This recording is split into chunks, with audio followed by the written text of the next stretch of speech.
സീരീസുകൾ ഉള്ളിടത്തോളം കാലം ചർച്ച ചെയ്യപ്പെടുന്ന സീരീസുകളുടെ രാജാവെന്നറിയപ്പെടുന്ന ബ്രേക്കിംഗ് ബാഡിനെ പറ്റിയാണ് ഇന്നത്തെ വീഡിയോയിലൂടെ നമ്മൾ സംസാരിക്കാനായി പോകുന്നത്. ബ്രേക്കിംഗ് ബാഡ് ഇത് വെറും ഒരു സീരീസ് അല്ല, മറിച്ച് ഒരു ജീവിതം കൂടിയാണ്.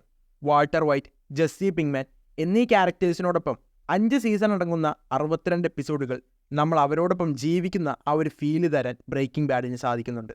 എടുത്തു പറയാൻ ഒരുപാട് കാര്യങ്ങളുള്ള ഈ ഒരു സീരീസിൽ ഏറ്റവും ആദ്യം എടുത്തു പറയേണ്ടത് ബ്രേക്കിംഗ് ബാഡിൻ്റെ പിന്നിലെ ആ ഒരു മാസ്റ്റർ മൈൻഡിനെ പറ്റിയാണ്. ഞാൻ പറഞ്ഞു വന്നത് വിൻസ് ഗില്ലിഗനെ പറ്റിയാണ്.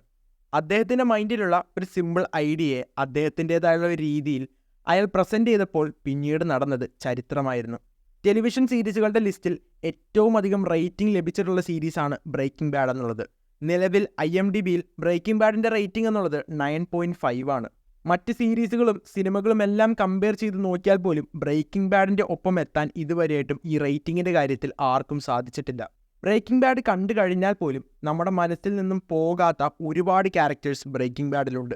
സത്യമെന്തെന്നാൽ ബ്രേക്കിംഗ് ബാഡിലെ ക്യാരക്ടേഴ്സിന് നമുക്കുള്ളിൽ വളരെ വലിയൊരു ഇമോഷണൽ ഇമ്പാക്റ്റ് അല്ലെങ്കിൽ ഒരു അറ്റാച്ച്മെൻറ്റ് ഉണ്ടാക്കാൻ സാധിച്ചിട്ടുണ്ട് എന്നത് തന്നെയാണ്. ആ കാര്യം വിജയകരമാക്കുന്നതിൽ സീരീസിൻ്റെ കാസ്റ്റിന് വളരെ വലിയൊരു പങ്ക് തന്നെയുണ്ട്. എസ്പെഷ്യലി വാൾട്ടർ വൈറ്റ് ആയുള്ള ബ്രയൻ ക്രാൻസിൻ്റെ അഭിനയമൊന്നും നമ്മുടെ മനസ്സിൽ നിന്നും വിട്ടുപോവില്ല. ഈ സീരീസ് സത്യത്തിൽ ഇറങ്ങിക്കൊണ്ടിരിക്കുന്ന ആ സമയത്ത് എമ്മി അവാർഡ്സ് എല്ലാം തൂത്തുവാരുമായിരുന്നു.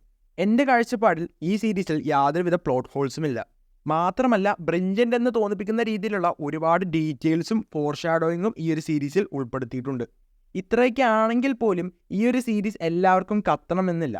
പലരും ബ്രേക്കിംഗ് ബാഡ് ലാഗാണ് അല്ലെങ്കിൽ ഓവർ റേറ്റഡ് ആണ് എന്നൊക്കെ പറഞ്ഞ് ഈ ഒരു സീരീസ് കാണാതിരിക്കുന്നുണ്ട്, അല്ലെങ്കിൽ പാതി വഴി നിർത്തുന്നുമുണ്ട്. ചിലർക്ക് ബ്രേക്കിംഗ് ബാഡ് ലാഗായി തോന്നിയേക്കാം, ചിലർക്ക് അത് വളരെ എൻജോയിങ് ആയി തോന്നിയേക്കാം. എന്തുവന്നാലും ലാഗ് എന്ന് പറഞ്ഞ സംഭവം ബ്രേക്കിംഗ് ബാഡിൽ അങ്ങനെ എനിക്ക് ഫീൽ ചെയ്തിട്ടില്ല.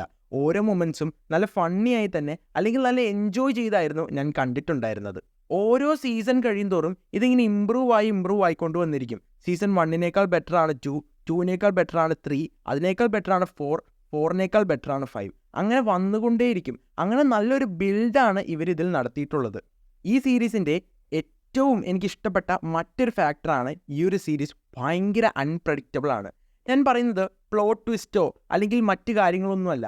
അടുത്തത് എന്ത് സംഭവിക്കും, അല്ലെങ്കിൽ നമ്മളിപ്പോൾ അടുത്തത് ഇതായിരിക്കും സംഭവിക്കുന്നത് എന്ന് വിചാരിച്ചിരിക്കുമ്പോൾ സത്യത്തിൽ നടക്കുന്നത് മറ്റൊന്നായിരിക്കും. അങ്ങനെ കിളിപോയ എൻ്റെ ഒരുപാട് നിമിഷങ്ങളുണ്ടായിരുന്നു. ഈ ഒരു സീരീസിൻ്റെ എൻഡിങ് ആണ് ഈ ഒരു സീരീസിനെ കുറച്ചുകൂടി ബെറ്റർ ആക്കുന്നത്. അതായത് ഇത്രയും മികച്ചൊരു എൻഡിങ് ഇനിയൊരു സീരീസിന് കിട്ടാനില്ല. വേറെ ചില സീരീസുകളിലൊക്കെ എന്തൊക്കെയോ ആയിട്ട് എൻഡിങ് കാണിച്ചു വെക്കുന്ന സമയത്ത് ഈ ബ്രേക്കിംഗ് ബാഡ് ഒരു കറക്റ്റ് എൻഡിങ്, അതായത് ഈ എൻഡിങ് ആണ് ഇതിന് വേണ്ടിയിരുന്നത് എന്ന് നമുക്ക് തോന്നിപ്പോകുന്ന രീതിയിലുള്ള ഒരു എൻഡിങ് ആണ് ഈ ഒരു സീരീസിൽ കൊടുത്തിട്ടുണ്ടായിരുന്നത്. ഈ സീരീസ് അടിപൊളിയാണ്, മികച്ചതാണ്, അതാണ് ഇതാണെന്നൊന്നും പറയുന്നില്ല.